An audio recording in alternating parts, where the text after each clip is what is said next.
अहाँके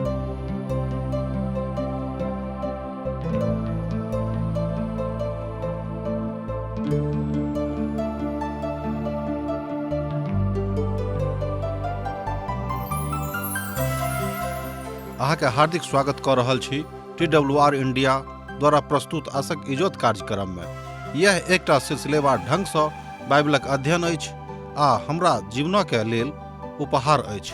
परमेश्वर चाहै छथि कि एकटा मनुष्य एक पवित्र जीवन जियैक, पापों सँ छुटकारा पाबैक, जाहिसँ वह दंड के भागी नहीं बने। यह कार्यक्रम के माध्यम सँ दिशा हमरा सबके मार्गदर्शन करा रहल छथि। तो आउ ई कार्यक्रम के हम आरंभ करै छी। आशा के इजोत मैथिली कार्यक्रम में हम अहाँक अभिनंदन प्रभु यीशु मसीह के मीठ, पवित्र और अनुग्रहकारी नाम में कर रहलो हैं। अब हमरा सब और एक नव विषय पर विचार करब आ हमरा सब एक विषय के पराकाष्ठा पर सँ दोसर वस्तु के पराकाष्ठा के दिस जायब।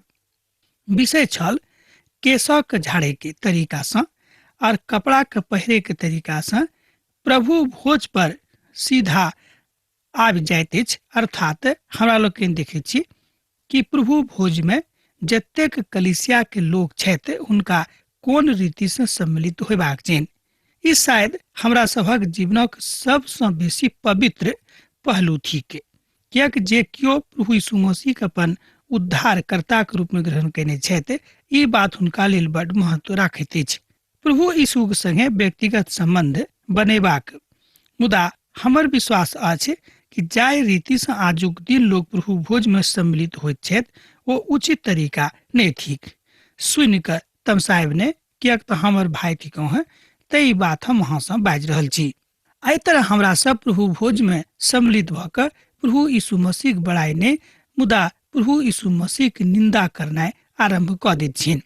कियाक तऽ जाहि रीति से जे काज करबाक अछि, जँ हमरा सब ओहि रीति से नहीं करैत छी तेकर मतलब यह भेलै कि हमरा सब परमेश्वरक आज्ञा के उल्लंघन कऽ रहलहुँ हैं। तेँ हम मानि सकैत छी कि हमरा सब जँ प्रभु भोज में सम्मिलित भऽ रहल छी तऽ हमरा सब प्रभु के रीति से अर्थात प्रभु जेना आज्ञा देने छथि एही रीति से सम्मिलित होनाइ उचित लागैत अछि। अर्थात जँ केओ गलत रीति से प्रभु भोज में सम्मिलित होइत छथि एकर मतलब यह भेलै ओ परमेश्वरक बड़ाई ने मुदा ओ परमेश्वरक निंदा करबाक लेल सम्मिलित होइत छथि। प्रभु भोज एकटा बड्ड पवित्र बा एना कहियो कि सबसँ बेसी पवित्र कलीसिया के प्रक्रिया थिक। लोग कुरिन्थ में मरि गेल छलाह आ किछु लोग बीमार पड़ि गेल रहथि। अर्थात एहि रीति से ओ प्रभु यीशु मसीह के देही के आदर नहीं देने रहथि। एहिठाम साधु पौल बाजि रहल छथिन कि जतेक लोग अनुचित रीति से प्रभु भोज में सम्मिलित भेल छलाह ओ सब कोनो ने कोनो रीति से नष्ट भऽ गेल रहथि।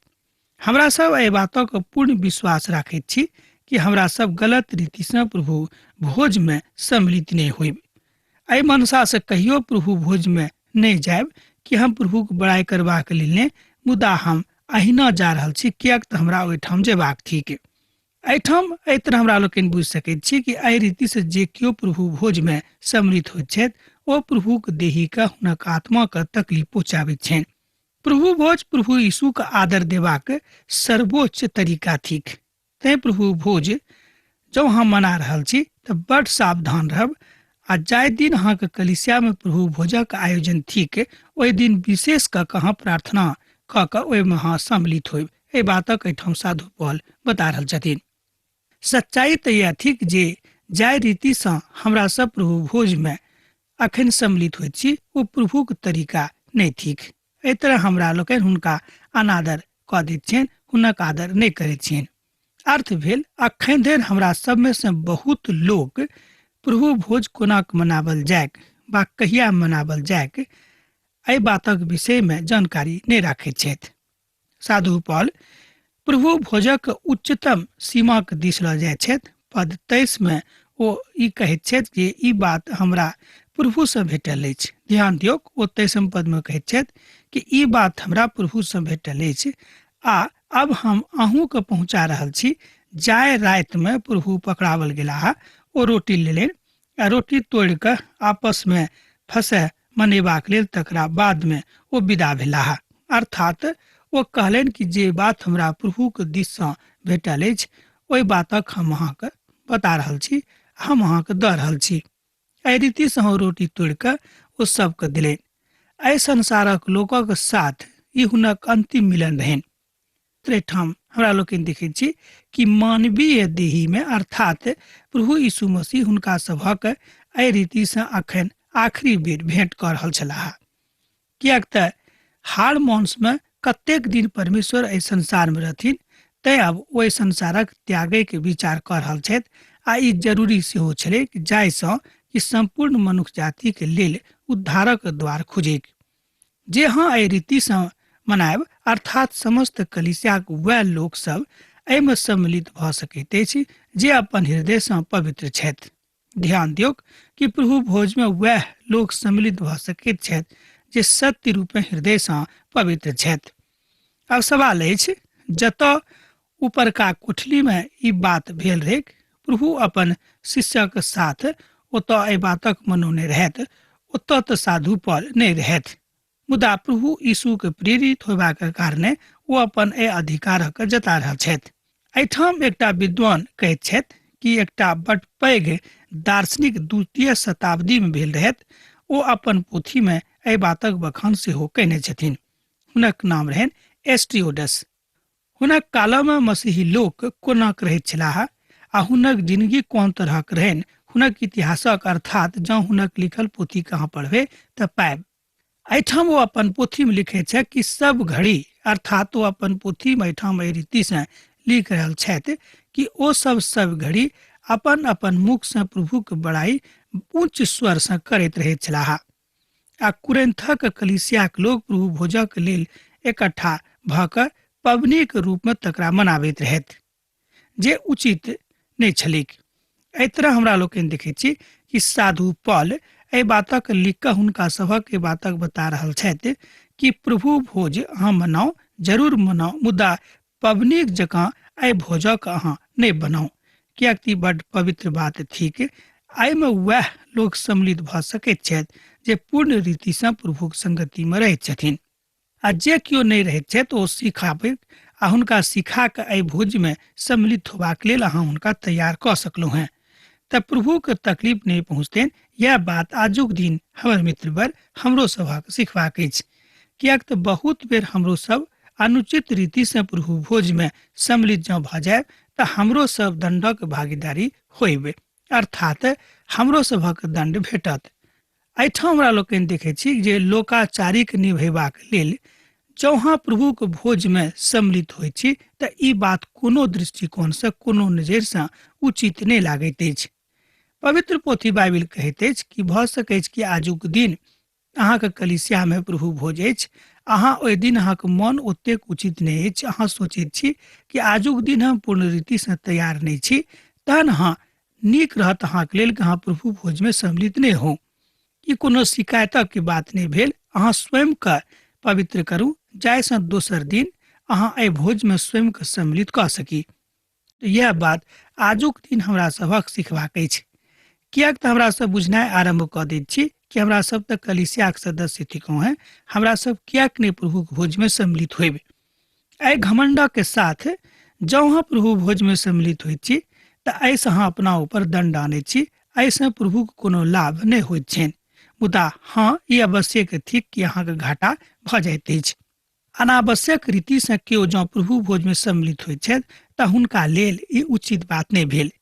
अर्थात एहि पबनीके, एहि पवित्र विधिके जे अहाँ मनाबैत छी तकरा अहाँ पवित्र बुझि कऽ मनाबियौक, तहने अहाँके फायदा होइत आ प्रभुके महिमा सेहो अहाँ एक रीतिसँ दऽ सकलहुँ हैं।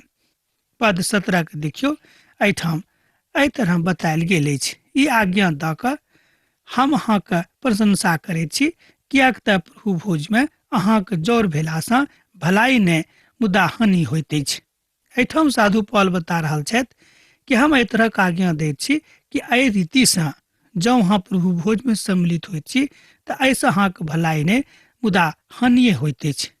अर्थात ई तऽ प्रभुक लोकक आज्ञा रहनि, मुदा प्रभुक मसीह जे भेटल छनि अर्थात महिमा जे लोकक भेटल छनि सेहो ओ गमा दैत छथि। प्रभुके दुख देबाक लेल अहाँ प्रभु भोजमे सम्मिलित नहि हो तऽ ई बड्ड उचित होइत, किएक तऽ आत्मिक बातमे अखन अहाँ ओतेक मजबूत नहि भेलहुँ हेँ। पहिने स्वयंके आत्मिक बातमे मजबूत कऽ दियौ, तकरा बादे अहाँ प्रभु भोजमे सम्मिलित भऽ सकैत छी। बहुत दिन लोग ई सोचैत छथि कि हम कलीसियाक सदस्य थिकहुँ हैं तऽ किएक नहि हमरा सब प्रभु भोजमे सम्मिलित होइब, मुदा एहि बातक सत्यताके ओ नहि बुझैत छथि। प्रथम तऽ हम ई सुनैत छी जे जहन अहाँ कलीसियामे जोड़ होइत छी तऽ अहाँमे फूट होइत अछि, आ हमर ई बात किछु किछु सच लागैत अछि। एहिठाम साधु पॉल कहैत छथि कि सबसँ तऽ अनुचित कथा हमरा सुनयमे यह लागैत अछि कि अहाँके कलीसियामे फूट पड़ल अछि, तहन प्रभु भोज अहाँ कोना कोतऽ मना सकलहुँ हैं, किएक तऽ अहाँ सब तऽ अपनेमे फूट डालि कऽ रहि रहल छी।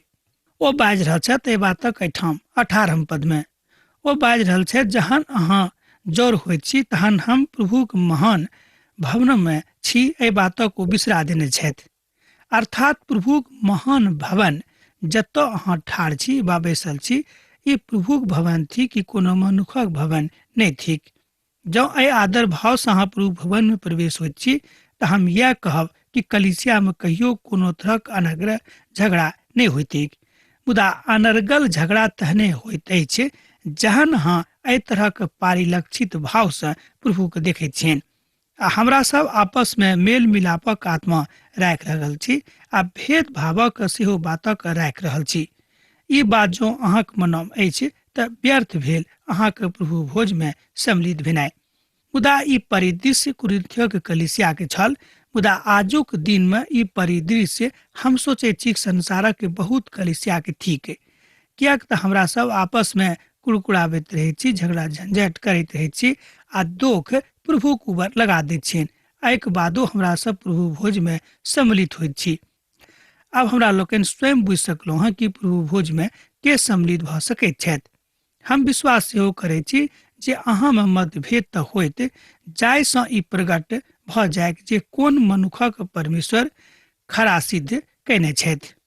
एहिठाम प्रभु भोज एक बातक सेहो सम्मति दैत अछि, वा एना कहियो कि एक बातक सेहो प्रकट करैत अछि कि एहि संसारमे कतेक लोक प्रभुक लायक अखन धरि बनल छथि, किएक तऽ वएह लोग एहि तरहक भोजमे सम्मिलित भऽ सकैत छथि, बाँकी लोक नहि। एहिठाम साधु पॉल आम लोकक दिस इशारा कऽ रहल छथिन कि कतेक लोक अखन धरि प्रभुक भोजमे सम्मिलित भेलाह आ कतेक लोकक अखन एहि भोजमे सम्मिलित होबाक छनि। ई पद अहाँ ओहि बातक ऊपर बहस कऽ सकैत छी वा चर्चा कऽ सकलहुँ हैं जे कलीसिया ई बातक अखन धरि नहि बुझने अछि। हम बहुत भऽ गेल छी, मुदा हमरामे अखन धरि पवित्रता नहि आयल अछि। बहुत लोक एहन छथि कि प्रभु यीशु मसीह प्रति आदर भाव राखैत छथिन, मुदा हृदयसँ हुनका नहि मानैत छथिन। खाली संसारक खुश करबाक लेल खूब मीठ भाषा बाजैत छथि कि हाँ हम हुनका बड्ड आदर करैत छियनि। ई बात तऽ सत्यके नहि लागैत अछि। तैं प्रभु यीशु मसीह का आज्ञा छनि कि एहि तरहक लोक कलीसिया के प्रभु भोजमे सम्मिलित नहीं हुए तो नीक रहती।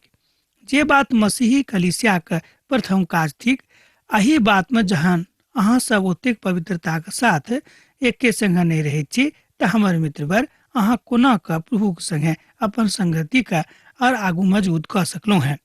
जहन अहाँ प्रभु भोजक लेल जोर होइत छी तऽ ई प्रभु के भोज खयबाक लेल नहीं अछि। पहिल कुरिन्थियों पोथी तकर 11 अध्याय आ तकर 20 पद में एहि बातक बतायल गेल अछि।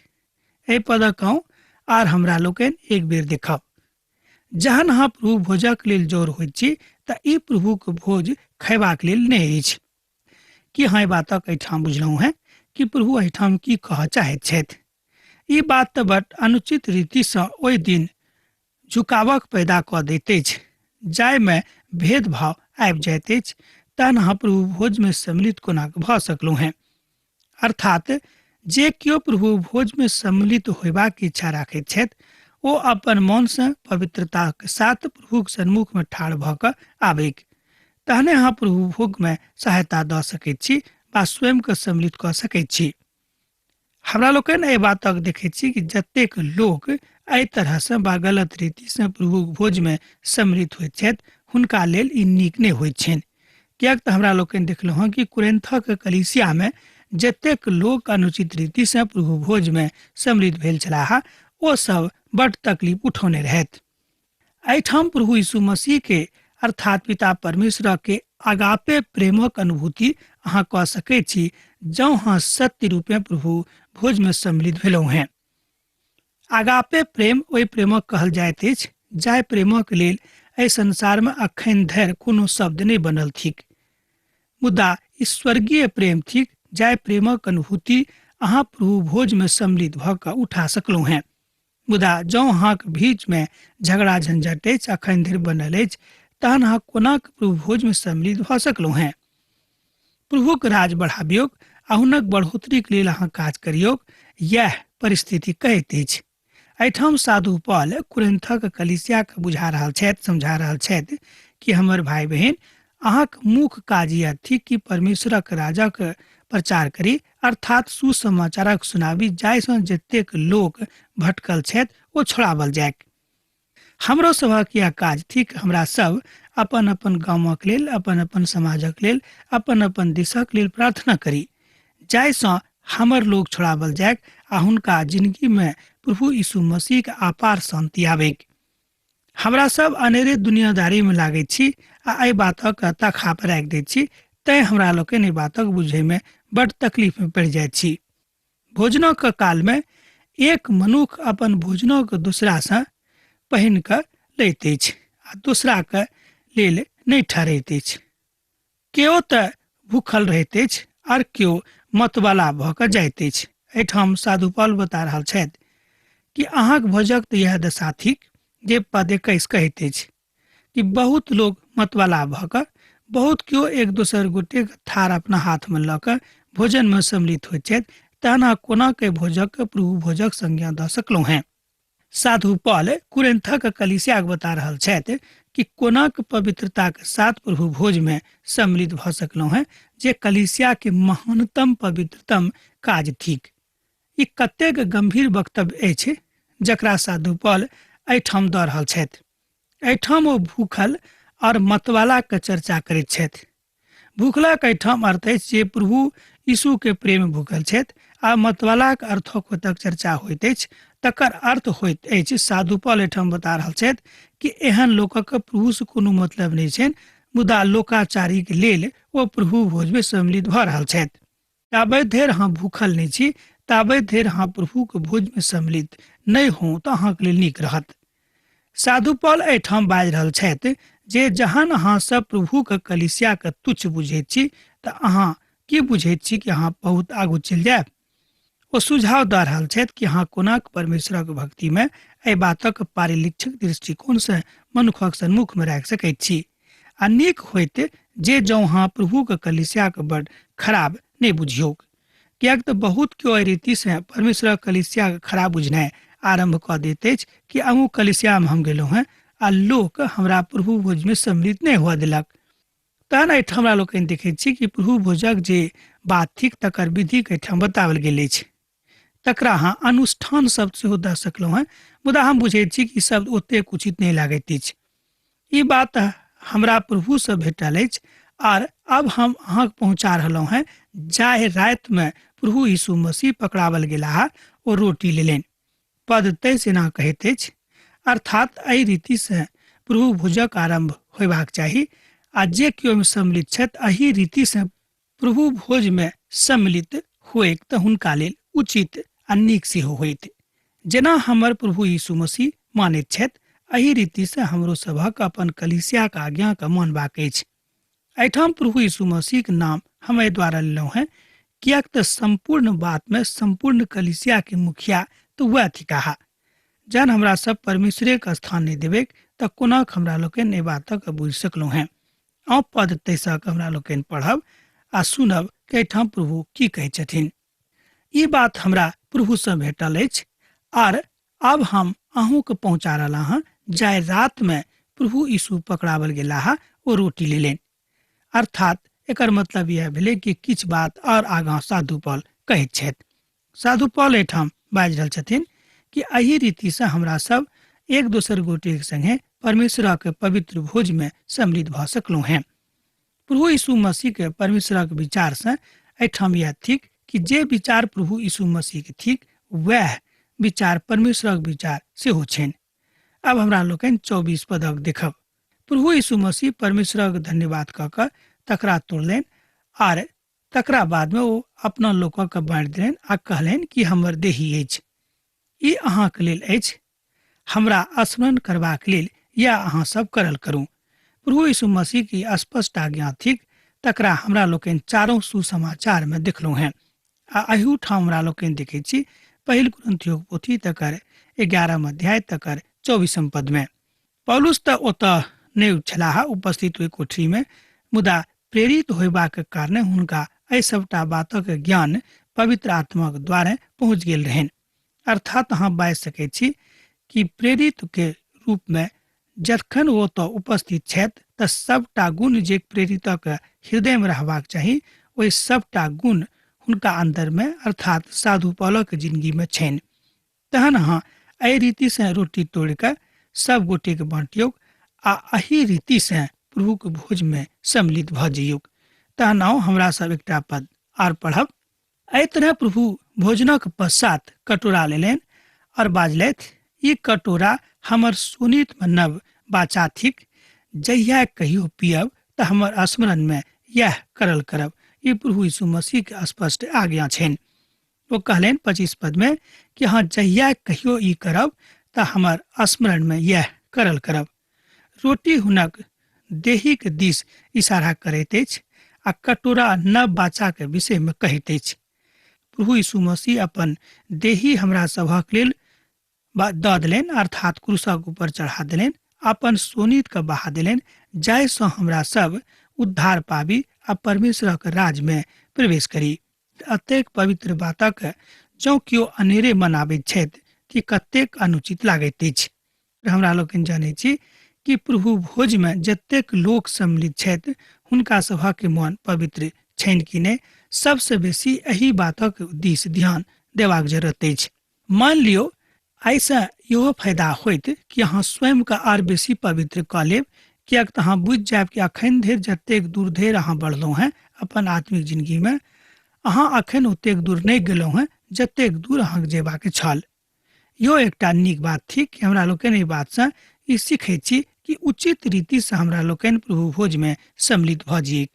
आ जहिया कहियो अहाँ रोटी खाएब छी आ एक कटोरा में से पिए छी तऽ अहाँ प्रभु के मृत्यु के जाबे धरि ओ नहि आबैत छथि प्रचार करै छी। एहिठाम साधु पौल बता रहल छथि कि प्रभु भोजक अर्थ इएह भेलै कि जाबे धरि प्रभु एहि संसार में अर्थात जाबे धरि प्रभु यीशु मसीह एहि संसार में दोसर बेर नहि आबैत छथि तहाँ एहि बातक के प्रचार कऽ रहल छी कि प्रभु यीशु मसीह हमरा सभा के बीच में अबैया छथि।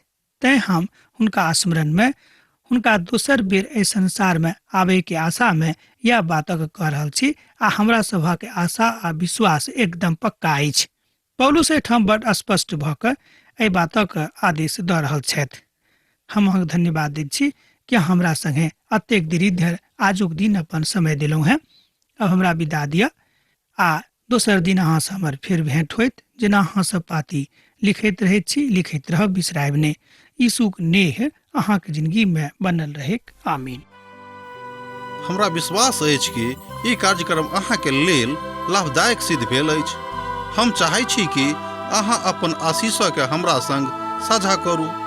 जँ अहाँके नजीक बाइबल सँ जीवन सँ संबंधित कोनो प्रकार के प्रश्न भऽ सकैत अछि तऽ अपन समस्या के लेल प्रार्थना करबा के लेल जँ चाहै छी तऽ हमरा फोन पर जरूर संपर्क कऽ सकैत छी। परमेश्वर अहाँ सबके एकटा सुखद आनंदित दिन प्रदान करैक।